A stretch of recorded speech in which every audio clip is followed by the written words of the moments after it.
Magandang gabi, Pilipinas. Bayan nasa United Arab Emirates ngayon si Pangulong Ferdinand R. Marcos Jr. para dumalo sa Sustainability Week. Makikilahok ang Pangulo sa talakayan sa mga kinakaharap na hamon ng bawat bansa sa enerhiya, food security at climate action. Samantala, nilagdaan na ang Comprehensive Economic Partnership Agreement, ang kauna-unahang free trade agreement ng Pilipinas sa Middle East. Yan ang ulat ni Clazel Pardilla. Dumating na si Pangulong Ferdinand R. Marcos Jr. sa United Arab Emirates para sa kanyang isang araw na working visit.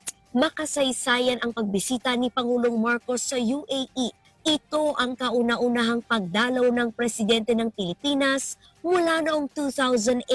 Lumapag si Pangulong Marcos at First Lady Liza Araneta Marcos bandang alas 11 ng gabi sa Al Batin Airport sa Abu Dhabi.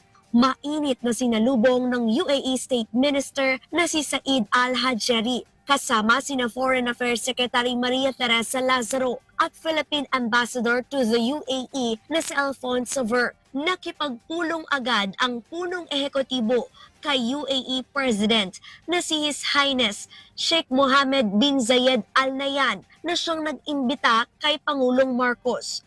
Napagtibay ang mahalagang kasunduan sa pagitan ng Pilipinas at UAE. Ito ang Comprehensive Economic Partnership Agreement o CEPA.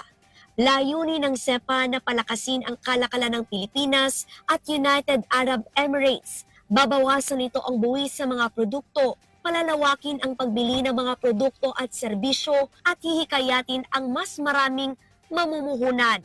Magbubukas din ng mas maraming oportunidad sa trabaho at negosyo para sa mga Pilipino.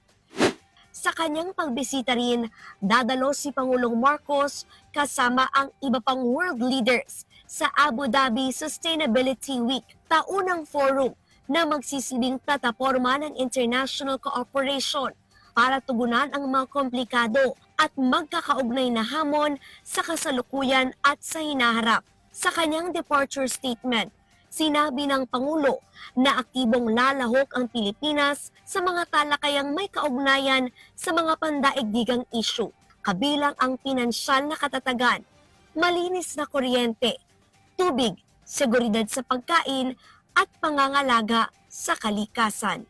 Pag-uusapan natin dito yan, mga how we deal with climate change, mga sustainable economies, renewable energy, something which are very important also to the Philippines. Clazel Pardilla para sa Pambansang TV sa Bagong Pilipinas.